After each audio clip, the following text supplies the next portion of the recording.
I live in a neighborhood home with my older sister. We rent the place and split the bills. This happened last October, as the weather was just starting to get colder. My sister had plans to meet up with some friends in Florida, so she would be gone for almost a whole week.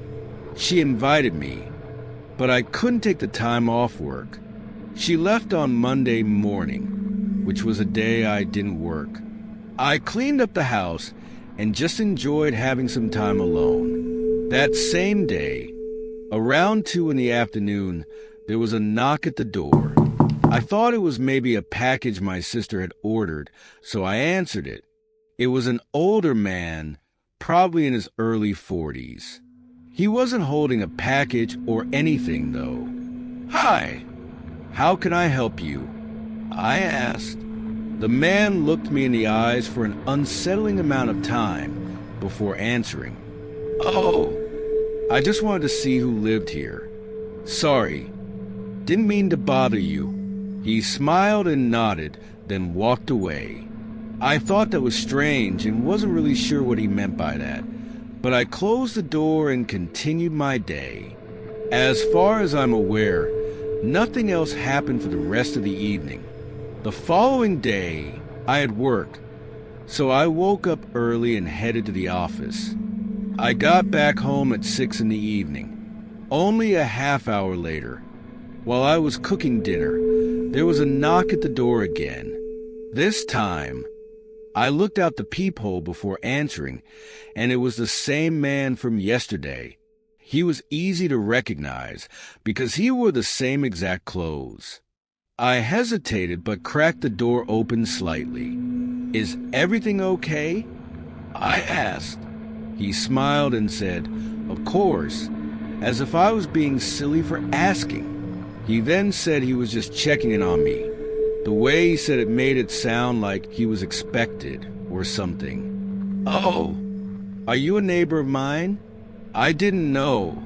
I said, assuming he must be one of those older, nosy neighbors. It would still be strange for him to check in on me, but at least that would explain it. "Oh no, I wish. Just walking around," he said. He was really starting to creep me out now. So I said I was fine and closed the door. I waited for him to leave my porch, then went back to cooking. I texted my sister that night, asking if she'd ever encountered that man, but she said no. I was paranoid the rest of the night. I felt safe inside my home. All the doors were locked, but I also felt like I was being watched.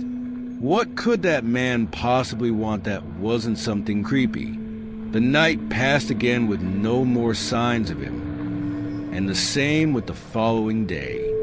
He didn't knock on the door, and I hoped it might actually be nothing to worry about. The day after, I had the day off work, and it was the last day my sister would be gone. I spent most of my time inside, just hanging out, reading, and watching YouTube. Every so often, I'd peek out the windows just to be cautious, but I never saw anything. Around 8 in the evening, I was watching TV when I heard something scrape against the outside of the house. It sounded like a stick scratching along the siding. I quickly got up and opened the blinds, seeing the bush right under the window shaking. Faintly, I could hear footsteps running away, but I couldn't see anything else in the dark. I felt like I was going to throw up. Surely, it was the same man. But how long was he there? Was he sitting in the bushes, trying to watch me through the window? I was so out of it. I didn't know what to do and ended up calling my sister. Luckily, she picked up. I tried to explain to her what was going on, but I think I was talking too fast for her to understand. Midway through the conversation, there was a knock at the door. I didn't answer, but the man started calling out and knocking louder. He asked me to let him in and tried to guilt-trip me by saying he was injured. Then he made excuses for being outside my home and started apologizing for everything. He continued to bang on the door. It was creepy and disturbing how desperate he was for me to open it. Clearly, something was wrong with him. My sister told me to call 911 immediately, so I hung up and did as she said. The man stayed at the door for a whole 5 minutes, still trying to convince me to let him in before he finally left.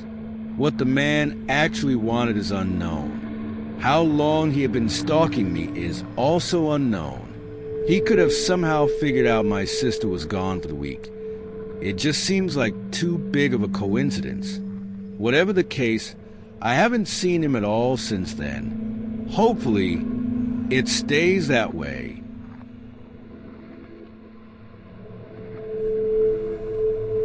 I have owned and lived in the same house for 8 years. It is a normal family-sized home, which was relevant when I had roommates. However, when they moved out and it was just me, I had no use for the extra space. The house is technically a 4-bedroom, but I only use 2, one as my main bedroom and the other as a game room. The other 2 rooms, located at the far end of the upstairs hallway, were largely unused. One had a few storage boxes, while the other was completely empty. One night, after getting off work at 9 p.m., I picked up some Wendy's on the way home and went straight to my game room. Since I was off the next day, I planned to game all night. I put on my headphones and loaded up Call of Duty. Just before I could even load into a match, I thought I heard a knock at the front door. I took off my headset and listened. Not hearing anything, I figured they would have knocked again if someone was really there. So I resumed my game. 2 hours later, I heard it again, a sound like a knock or a door closing. It was too faint to discern with my headphones on, and my door closed. I got up, opened my door, and stood in the hallway, listening. After a minute, I went downstairs to check the front door, but no one was outside. Everything seemed normal. Still, I made sure the door was locked before returning upstairs. To be cautious, I left my door open this time, hoping to hear the sound more clearly if it happened again. I resumed gaming, playing through an entire match of about 20 minutes. As the game ended and I leaned back in my chair, I saw something move, a figure rushing past my open doorway, just at the edge of my view. I immediately threw off my headphones and jumped from my chair, my heart racing. I stood frozen, staring at the doorway for several minutes before I finally gathered the courage to check the hallway and the rest of the house. No one was there, but the front door was unlocked. Again, when the police arrived to investigate, they found clear signs that someone had been living in my empty room. I had not entered that room in weeks, maybe even months. That meant someone had likely been living just a few feet away from me, separated only by a wall, without me ever knowing. It is terrifying to think about, especially considering what could have happened if I had confronted him. This happened just over a year ago. I'm 24 and own a townhouse in the suburbs. Living alone gets boring, so I often invite friends over. My closest friends sometimes sleep over to escape their parents' houses.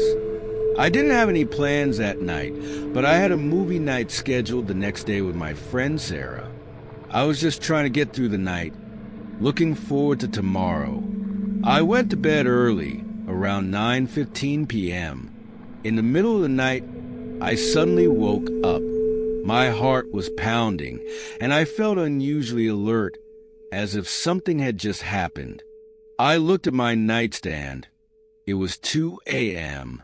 At first, I thought it might have been a nightmare, but then I heard a distinct clicking sound from downstairs. A door slowly creaked open, followed by the sound of footsteps entering my home. Terrified, I tried to convince myself it was just Sarah or another friend who had a key. I got up, and stepped into the hallway. "Sarah?" I called out. No response. I waited in the hallway, frozen in fear. Then, the TV in the living room flicked on. A wave of relief washed over me. I thought it had to be one of my friends who had too much to drink. But as I descended the stairs and entered the living room, my blood ran cold. A strange man was sitting on my couch, staring at the TV. He looked about 50 years old, with patchy long black hair and dirty clothes. When he noticed me, he gave me a crooked smile and waved, as if inviting me to sit next to him. I turned and sprinted out the front door, banging on my neighbor's door until they let me in. We called the police, but by the time they arrived, the intruder was gone, without a trace. To my frustration, the police didn't take it seriously. They suggested it was probably just a homeless man looking for shelter. But I knew better. He had picked my lock, turned on my TV, and smiled at me as if he knew me. The thought that he might have been watching me for a while still haunts me, and I struggle to sleep alone, fearing that I'm never truly alone.